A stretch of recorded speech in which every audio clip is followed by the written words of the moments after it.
রাসূল পাক সাল্লাল্লাহু আলাইহি ওয়াসাল্লাম এমন একটা সময় এই পৃথিবীতে আবির্ভূত হন, এই পৃথিবীতে আগমন করেন, যখন এই পৃথিবীটা অন্ধকার, অজ্ঞতা, কুসংস্কার এবং নৃশংসতায় ভরপুর ছিল।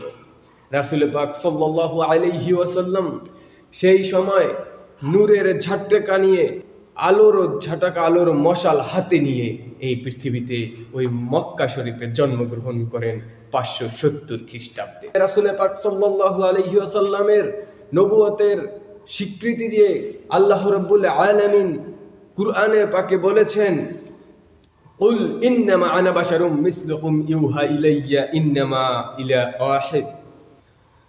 অর্থাৎ হে নবী, আপনি বলুন, আমিও তোমাদের মতন একজন মানুষ, কিন্তু তোমার মধ্যে আর আমার মধ্যে পার্থক্য হলো এটাই যে আমার কাছে ওহী নাজিল হয়। রাসূল পাক সাল্লাল্লাহু আলাইহি ওয়াসাল্লামের এই স্বীকৃতির পরে আর কোনো স্বীকৃতি থাকে না। এরপরে আবার আল্লাহ পাক রব্বুল আলামিন বলেছেন, লাকাদ খালাকনাল ইনসানা ফি আহসানি তাকওয়িম।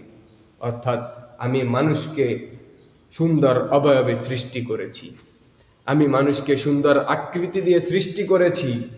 সেই সুন্দর আকৃতিতে সৃষ্টি হওয়া শ্রেষ্ঠ মানুষের মধ্যে আবার সর্বশ্রেষ্ঠ মানব হিসেবে এই পৃথিবীর বুকে নেমে এসেছেন মুহাম্মদ সাল্লাল্লাহু আলাইহি ওয়াসাল্লাম।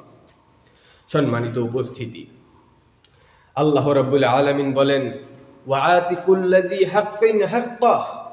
প্রত্যেক হকদারের হক আমাদেরকে যথাযথভাবে ফিরিয়ে দিতে হবে। প্রত্যেক হকদারের হক তোমরা যথাযথভাবে ফিরিয়ে দাও, এটা আল্লাহ রাব্বুল আলামিন বলেছেন। এবং রাসূল পাক সাল্লাল্লাহু আলাইহি ওয়াসাল্লাম বলেছেন যে, রাসূল পাক সাল্লাল্লাহু আলাইহি ওয়াসাল্লাম বলেছেন, ওয়া আনাজিলুন নিসাই ওয়া মানাজিল। অর্থাৎ মানুষকে তার পদমর্যাদা অনুযায়ী তার সম্মান করতে হবে।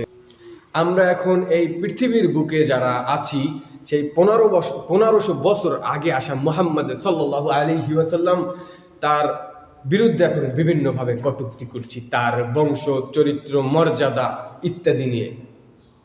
কিন্তু আল্লাহ রাব্বুল আলামিন বলেছেন,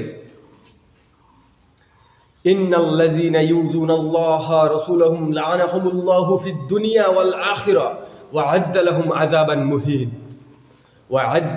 আযাবান মুহিনা। অর্থাৎ আল্লাহ এবং তার রাসূলের প্রতি যে কটাক্ষ করবে, তার জন্য রয়েছে দুনিয়া এবং আখিরাতের লানত, এবং তার জন্য রয়েছে অপমানকর শাস্তি।